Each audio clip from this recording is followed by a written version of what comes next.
Una buona serata a tutti i nostri telespettatori e benvenuti a questa puntata di TV7 Match. Ci occupiamo degli attentati, gli attentati terroristici di Bruxelles, oltre 30 morti, più di 200 feriti, il bilancio ancora purtroppo provvisorio, e intanto l'Europa riscopre il terrore, la paura, si scopre doppiamente vulnerabile, ritorna un incubo che per certi versi avevamo cercato di mettere un po' come dire, nel cassetto, invece quest'incubo è ritornato. Allora, cosa si deve fare? Abbiamo fallito, si è parlato di integrazione, di accoglienza e, come dicevo prima, abbiamo scoperto di un quartiere, una sorta di enclave, una sorta di ghetto, fucina appunto di terroristi. Lì si è nascosto per 4 mesi Salah Abdeslam, colui che era ritenuto la mente, la guida del gruppo dei terroristi del 13 novembre a Parigi, 4 mesi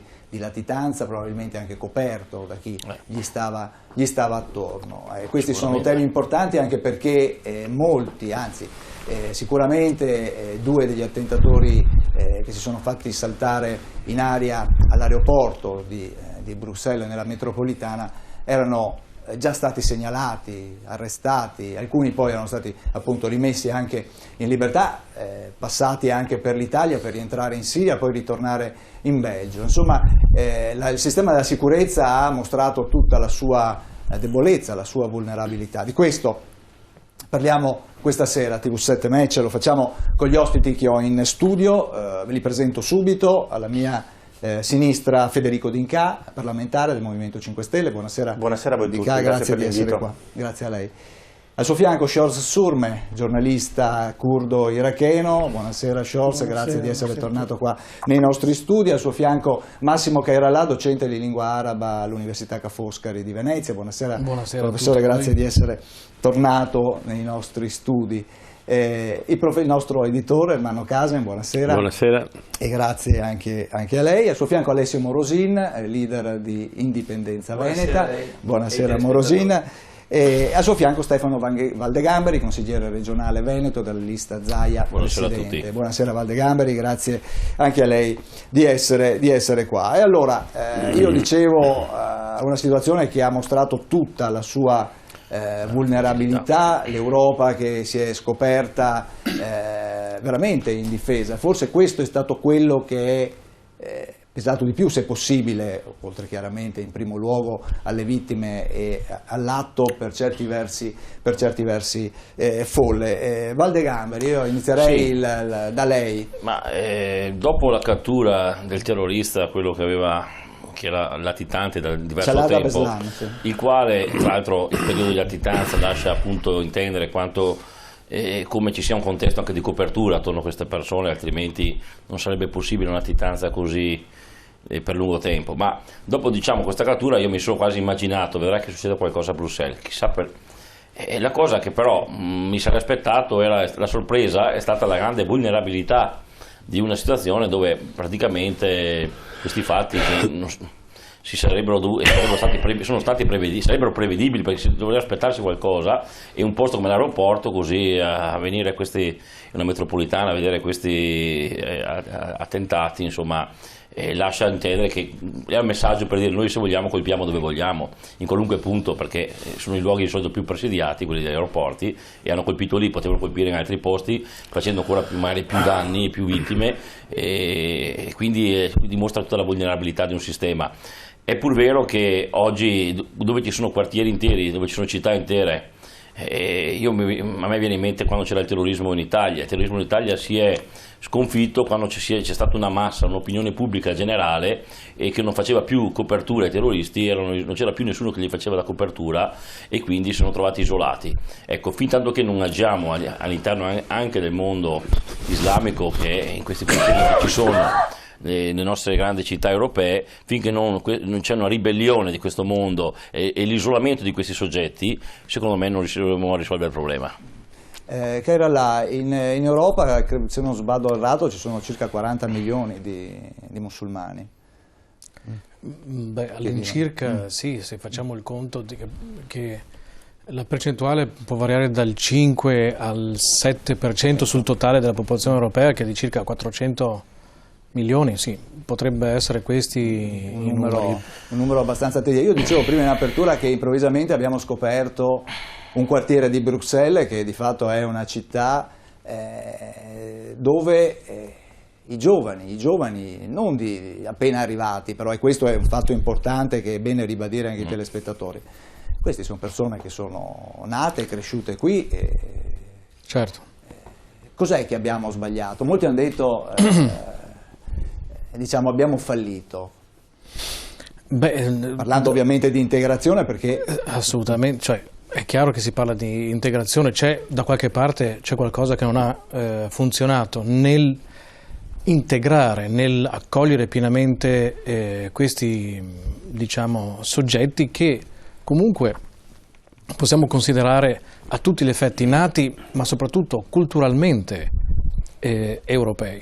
Ora, il problema è che il fatto di considerarli in qualche modo cittadini di serie B, o comunque in qualche modo non farli entrare nel, diciamo, nel pieno diritto di cittadinanza, quindi accesso, diciamo, all'istruzione superiore, accesso al mondo del lavoro, eccetera, in qualche modo, tra virgolette, ghettizzarli, non ha sicuramente aiutato, e questa è una cosa che abbiamo visto già 10 anni fa con quello che è successo nelle banlieue in Francia. Quello era già un segnale di come poteva evolversi la situazione quando noi releghiamo i problemi confinandoli in aree, diciamo, quadrate, perché questo sono. È mancato un fatto culturale che in alcuni posti ha funzionato, perché per esempio mi ricordo che proprio una decina di anni fa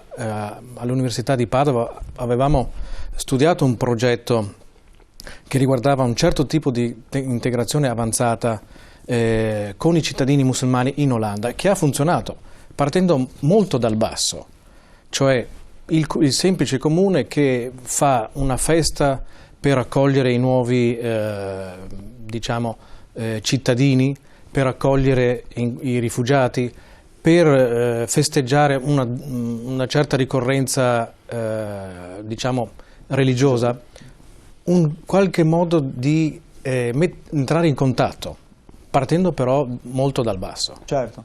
Dinka, secondo lei quanto c'è di religioso in tutto questo?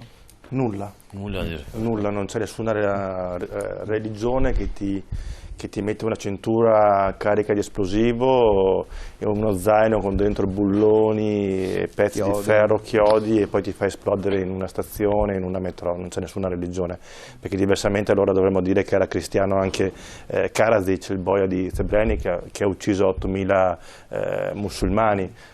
Non sono persone, uno era un boia, questi sono dei terroristi, e di fatto dovevamo parlare tale, altrimenti anche le biere probabilmente erano cristiane o forse anche battezzate, quindi non c'entra assolutamente nulla. Siamo di fronte ad un problema, quello sì, perché Molenbeek ha all'incirca 80.000 persone, il 40% sono sì musulmani, ma il 25% delle persone che sono al suo interno sono persone senza lavoro.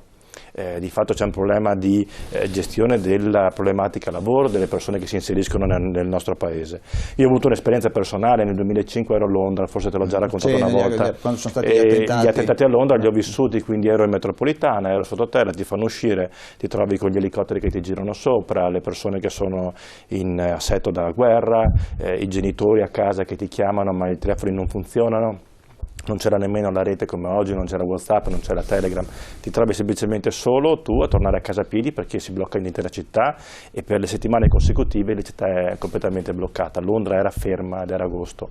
Io credo che il più grande atto che noi possiamo fare contro questi terroristi è non fermarci, è non aver paura, e dobbiamo riuscire a far sì che la nostra intelligence lavori in maniera coordinata a livello europeo, perché in questo momento è ferma, ma soprattutto noi come cittadini non dobbiamo avere paura, non dobbiamo avere paura di poter festeggiare il venerdì venerdì santo come oggi, di frequentare i nostri luoghi di culto o i nostri luoghi di ritrovo, le nostre bellissime città, e avere il coraggio di dire anche agli americani o chi altro vuole venire nel nostro paese che può venire, perché il turismo, perché la vita non si ferma, dobbiamo andare avanti.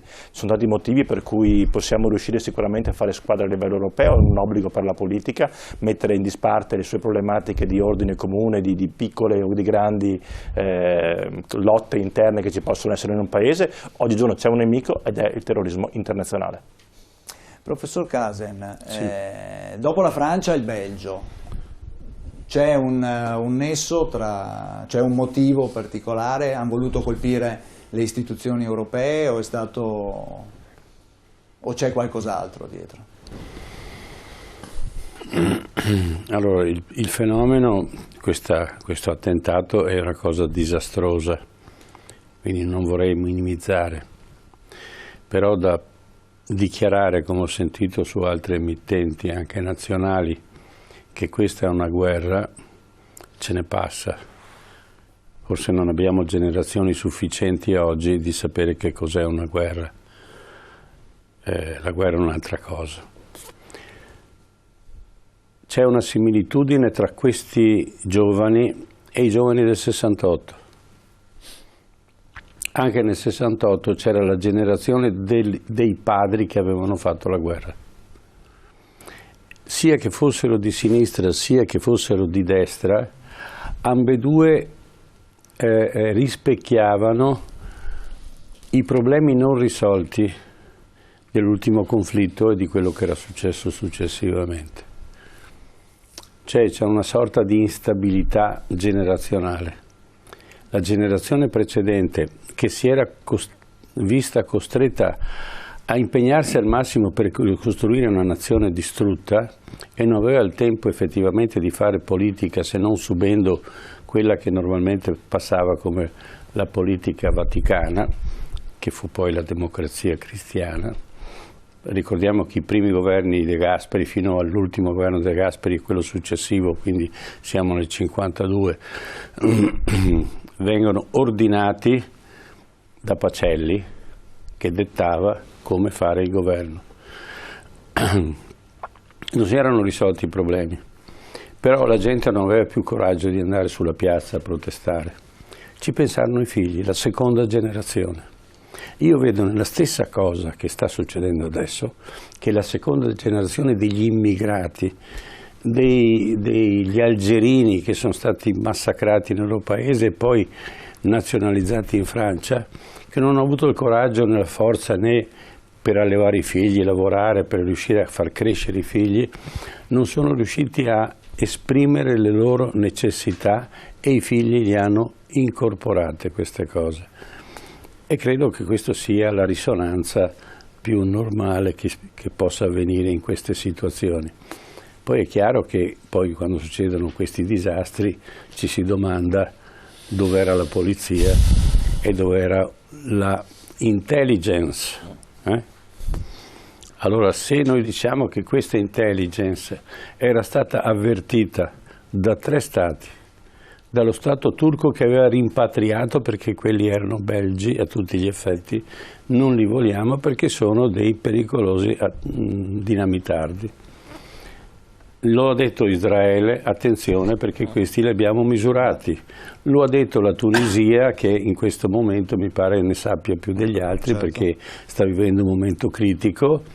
I belgi tranquilli e beati. Non li mettono nemmeno nella lista dei passeggeri, quindi non si sa chi monta dentro un aereo e la polizia si esime ad andare a fare le perquisizioni dopo le 6 di sera perché è poco dignitoso.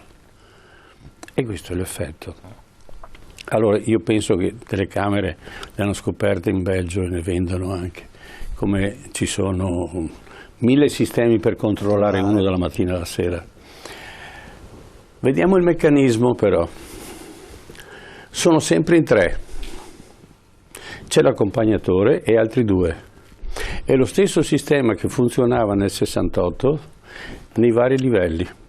Questo, nei livelli dell'intelligence cosa succede? Che c'è uno che conosce il secondo ma non conosce il terzo, che quello a sua volta è collegato col livello superiore che conosce quell'altro e via di seguito. Questo meccanismo consente di non, in caso di presa di questi personaggi, non sono in grado di poter fornire il legame di tutta la catena, di tutta la fila. Questo è successo all'epoca di Freda-Ventura, no? C'era Freda-Ventura e Loredan, che era il terzo in mezzo. Anche il sequestro Pierotto ha avuto questa dinamica, esatto, tra i sequestratori, tanto per ricordare un fatto. Questi sono meccanismi che sono normali, non sono invenzioni loro, sono invenzioni dei servizi segreti. Si fa così e così va bene. Vediamo anche questa volta, dopo Parigi, che il terzo se ne va, perché il terzo li accompagna, controlla, assiste e poi se ne va. Esattamente come quello che hanno trovato, poi dopo lunga ricerca hanno trovato, guarda caso, a casa sua. Allora mi viene in mente... Dopo lunga ricerca a casa sua veramente è ridicolo. Sì, mi viene in mente il sequestro d'Ozier, no? Ecco. E siccome le abbiamo vissute queste cose, direi che ci sono buone intenzioni, perché questo non dico che dovesse succedere, ma per non far nulla perché non succedesse, e quindi naturalmente è successo. C'è un altro aspetto che poi chiedo di far vedere la documentazione, il documentario, che tutti parlano di kamikaze. Non sono kamikaze, perché non appartiene alla cultura islamica il concetto di kamikaze, appartiene alla cultura giapponese. Il kamikaze è una figura particolare, nata e cresciuta in Giappone, e quindi diciamo, è un collegamento con i samurai. I samurai vengono fatti sparire perché non sono più, diciamo, igienicamente coltivabili in Giappone, si costruisce un esercito classico, eccetera, eccetera. Il kamikaze ha un altro aspetto e qui è importante capire la differenza. Benissimo, allora proponiamo questo servizio che brevemente un po' riepiloga appunto la storia del kamikaze. A 3 giorni dalla strage terroristica di Bruxelles è ora in corso una gigantesca caccia all'uomo tra Belgio e Francia alla ricerca dei possibili complici e degli altri uomini che si ritiene abbiano partecipato attivamente all'attacco. 4 i terroristi entrati in azione, 2 si sono fatti esplodere all'aeroporto di Zaventem, un altro nella stazione della metropolitana di Malenbeek, il quarto, non identificato, è ancora in fuga. Attentati kamikaze, operazioni suicide, uomini, spesso giovani e imparentati tra loro, disposti a sacrificare la loro vita in nome di non si sa bene cosa. La parola kamikaze è quella che più spesso viene utilizzata anche dai media per definire questi attentatori, ma non tutti sanno che questi terroristi hanno poco a che vedere con questa terminologia. È necessario tornare indietro nel tempo, fino al 1200, quando il Giappone, che stava per soccombere sotto la pressione militare mongola, fu salvato dall'invasione grazie alla distruzione della flotta nemica. A intervenire fu un evento meteorologico eccezionale e improvviso. Un forte vento, infatti, devastò le navi nemiche, annientando completamente la minaccia. Un fenomeno provvidenziale, un vento che per questo fu definito vento divino, kamikaze tradotto in giapponese. La parola restò nella cultura del paese del sollevante e fu poi utilizzata durante la Seconda Guerra Mondiale per indicare i giovani volontari che si offrirono per le operazioni militari suicide, sacrificando se stessi pur di sconfiggere il nemico e vincere il conflitto. La differenza con i terroristi di oggi, che si fanno esplodere imbottiti di esplosivo tra la gente comune, sta anche in questo.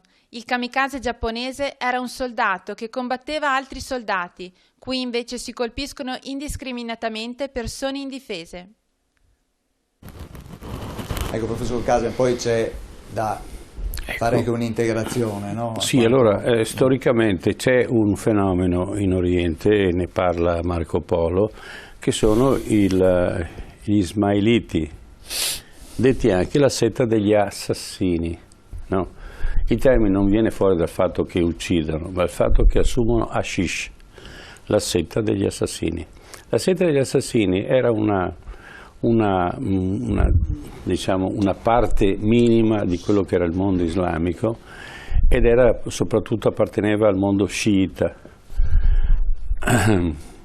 E si erano specializzati in questo tipo di attività, cioè venivano allevati i giovani, venivano ovviamente istruiti in questa direzione attraverso anche lo studio del Corano, interpretato in questa direzione, e poi venivano inseriti come dormienti all'interno delle varie corti europee. Siamo all'epoca delle grandi crociate, quindi tutti i crociati avevano un certo numero di ismailiti che li servivano. Poi quando improvvisamente qualcuno veniva sgozzato e rischiavano improprio perché poi venivano uccisi, veniva dato l'ordine da parte del vecchio della montagna, che ne parla addirittura Marco Polo. Chi decapitò la seta degli ismailiti si obliterarono ma non scomparvero mai, perché il capo si chiama Aga Khan e era quello che ha inventato la Costa Smeralda ed è quello che ha spostato la sede della Costa Smeralda in Uganda, a Kampala, dove Gheddafi ha costruito la più grande moschea d'Africa. È contiguo alla sede degli ismailiti, la più grande moschea fatta allora, poi ne ha fatto di più grandi, e Gheddafi la inaugurò facendo portare 80 Mercedes, nuove fiammanti, e facendo un giro dimostrativo e accampandosi come lui era abituato di fronte alla moschea, che c'è un immenso prato. E quindi la fusione tra il concetto di un Gheddafi, che noi abbiamo un'idea strana di questo uomo, in realtà si presume che fosse anche lui ismailita, perché ed è sempre, se voi osservate, è sempre stato defilato rispetto al normale, al grande mondo musulmano. Lui stava un po' di quinta, no? E non entrava mai direttamente né a favore né in conflitto con i musulmani e faceva una sua politica. Di ismailiti nel mondo ce ne sono circa una ventina di milioni e sono tutti cosiddetti dormienti. Allora, questa cultura era appunto quella di avere dei soldati che potessero introdursi nella politica di altri paesi e modificarla dal di dentro. Certo. Ci fu un incontro da parte di Luigi IX, proprio che fu ospite del famoso Aga Khan o vecchio della montagna, dove disse: ma la vostra truppa dove si trova? E allora il vecchio chiamò un giovane e gli indicò un minareto, e questo salì sul minareto e si buttò giù. Siccome era rimasto non sufficientemente sbalordito, diede ordine a un altro che si salì sul minareto e si lanciò anche lui. E lui disse: ma dove sono tutti questi? Perché prese paura. E allora schioccò le dita e tutti i seguaci, quelli che avevano accompagnato Luigi IX, passarono dalla parte del re della montagna, del vecchio della montagna. Voleva dire che dentro la corte di Luigi IX, che faceva la seconda crociata, perché la prima l'aveva fatta al Cairo, c'erano tanti ismailiti quanto ne bastavano. Certo. Morosina, da quanto raccontato adesso dal professor Kasen, si era chiaramente capito... No, fa parte della cultura. Cioè, sì, no, non certo. fa parte della cultura giapponese. Andare in mezzo alla gente ad ammazzare i civili. I giapponesi hanno una cultura diversa. Allora, se noi diciamo, come fanno normalmente i giornalisti, e dicono quelli sono kamikaze perché si fanno saltare, hanno sbagliato tutto. Il kamikaze prendeva l'aereo, andava contro una nave e si schiantava perché era un soldato e faceva il soldato, non faceva la guerra civile o la guerra segreta. Questa appartiene a questa cultura.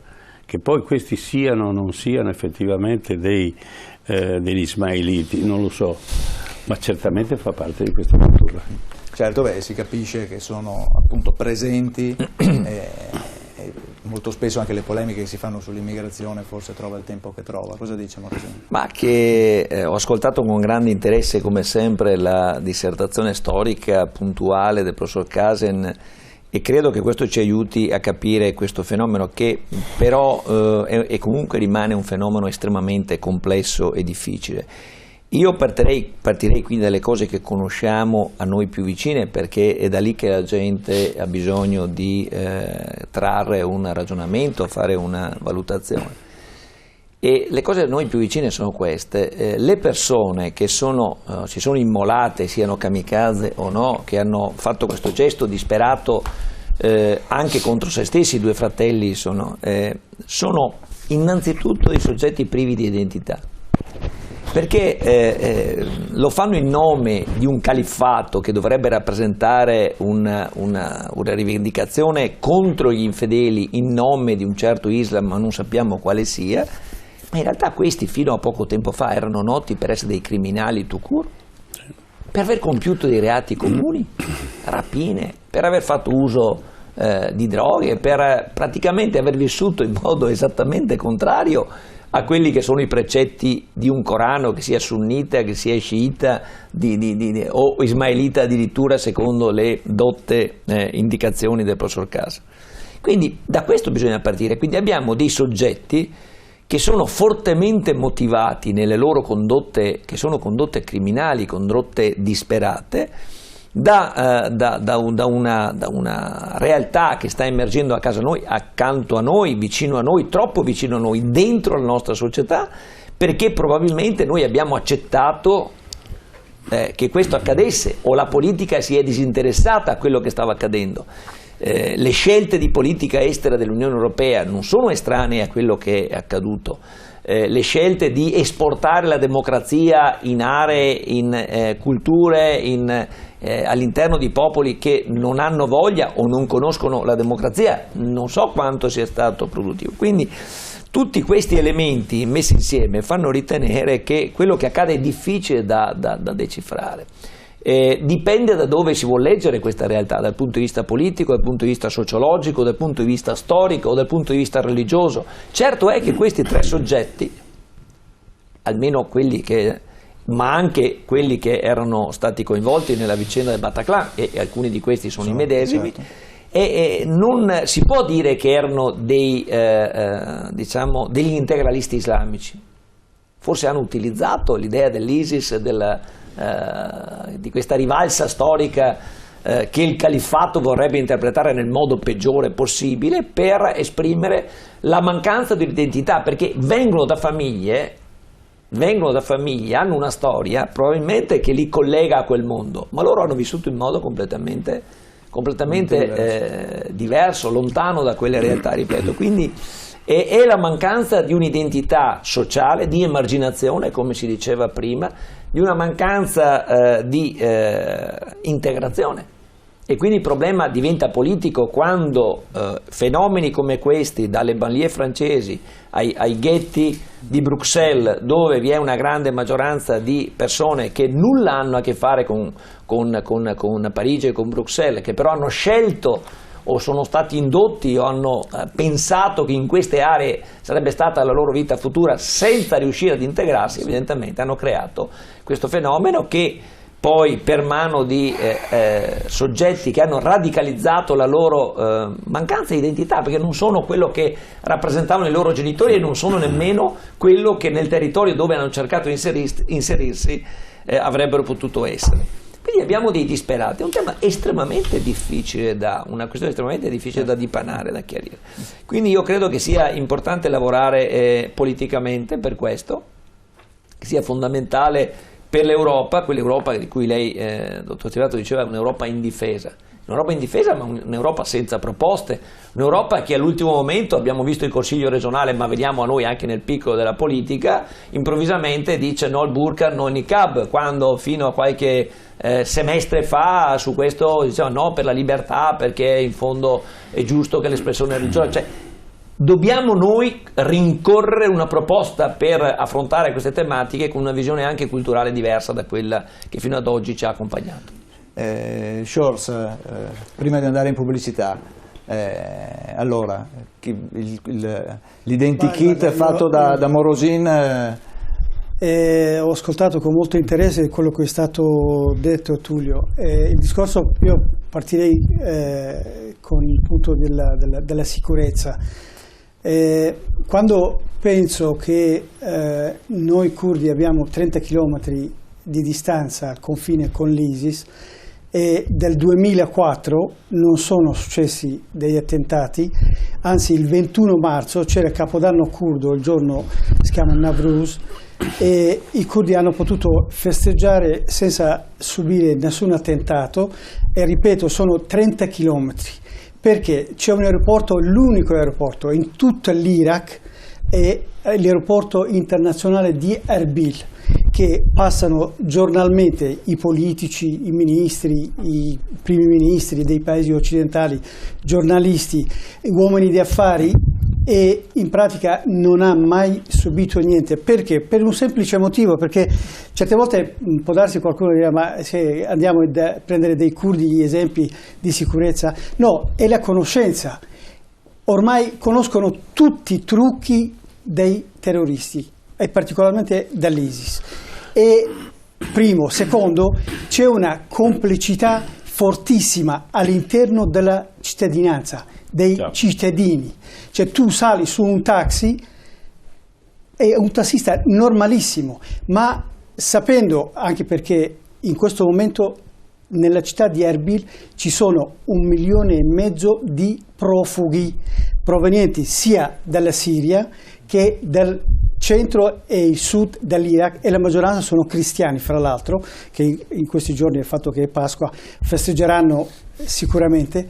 E questo penso che sia un fatto molto importante, che in Europa è stata, non solo in Belgio, ma in Europa è stata sottovalutata. Ma questo è un fatto perché guardando l'aeroporto di Tessera, è un porto di mare, cioè tu vai dentro, in pratica puoi portare tutto quello che vuoi.